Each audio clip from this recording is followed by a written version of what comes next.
Alright guys, welcome to another video, and I'm going to be teaching you about the for loop in this video. Pretty much how we can have a huge list and we can loop through and pretty much do something to one item at a time without having to write code over and over and over again.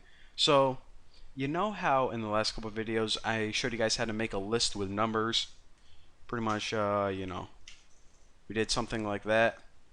Well, in this video, I want to spice things up. I'm actually going to be making a list of foods, and of course, just like before, whenever we have a list of strings instead of numbers, we put them inside square brackets, and of course, we need to put every string inside a quotation mark, single quotes. So, we'll say that this is just my grocery list or something, and the first item is bacon, and this is actually my grocery list, believe it or not. So I need to buy tuna, running a little low on that. I also need to get some ham. What was that one other thing I needed?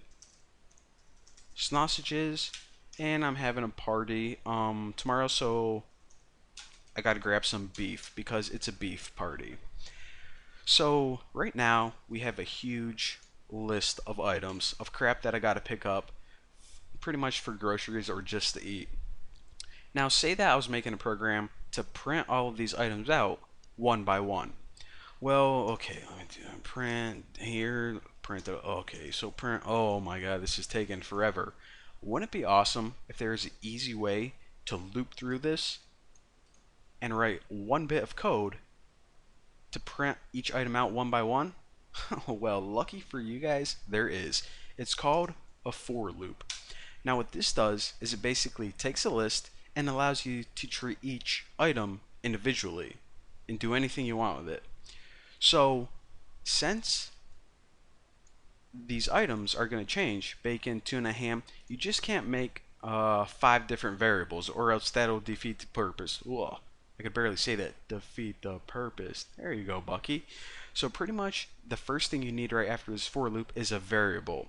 So I'm just going to name my variable f, and this is going to be a placeholder for each item. So the first time it loops, f is going to be equal to bacon. The next time, f is going to be equal to tuna, f ham. So I just said f ham, like I hate ham or something. But anyways, that's what f does. And then we don't need a bunch of variables. We can just use this variable, and it's equal to a bunch of different items. Pretty handy.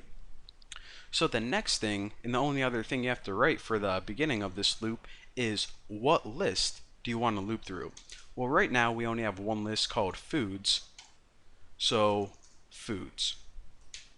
Now if you had a bunch of lists, then just make sure to change it right there. But basically, I mean, this is pretty easy to understand what's going on. It says for f, for each item in foods, and the item is going to be named f. That's what our variable's name is going to be. And then what do you want to do with it? Well, let's just go ahead and print it out on the screen first and foremost. Now let me run this and you guys are going to see what's going on. So right now we have bacon, tuna, ham, sausages, and beef.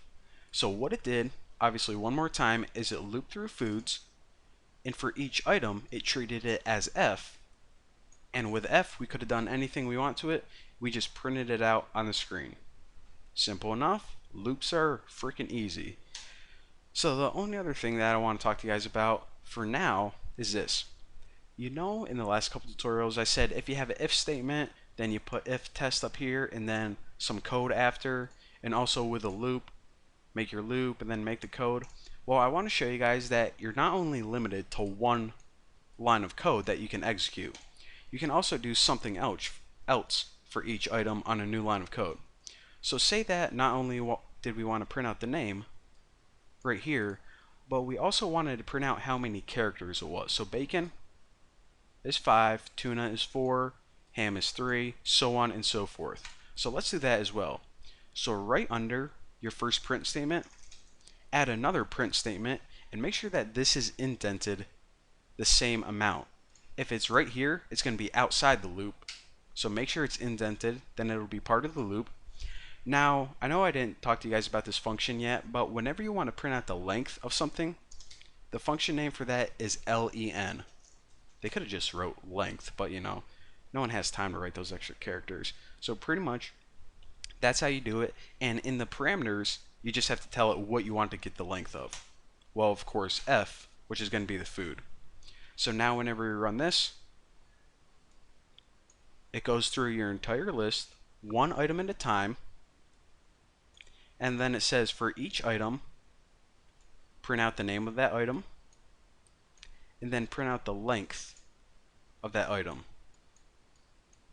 So pretty sweet. So again, that saved us a lot of code. If we didn't have this loop, then we would have to write 2 lines of code for every single item. So instead of 10 lines of code, we did it in 3. And this gets even more useful. Let's say you're going through a list of stock information for the last 80 years. Well, you don't want to, write however many thousand lines of code. You can just do it really quick and efficiently. Now, the only other thing I want to mention real quick is this. You know how in the last couple tutorials I showed you guys how to slice up a list? Well, you can do the same thing whenever you're looping. So by default, when you say for F and foods, it's going to say, okay, so you want me to go through the entire list, start at the beginning, stop at the end. Well, you can also loop through a slice of that list by putting something like this, :2. Now what this would mean is, okay, for foods, loop through the items, start at the beginning, and stop at position number 2, so it's pretty much just going to do bacon and tuna. Right there. So again, most of the time, whenever you're making loops, you're just going to loop through the entire thing, but I also wanted to tell you guys that option, just in case you ever need to loop through a certain portion or slice of the list. So I know that was kind of a lot to take in, but pretty simple once you break it down into pieces and finally start to understand it. So for now, thank you guys for watching. Don't forget to subscribe, and I'll see you guys in the next video.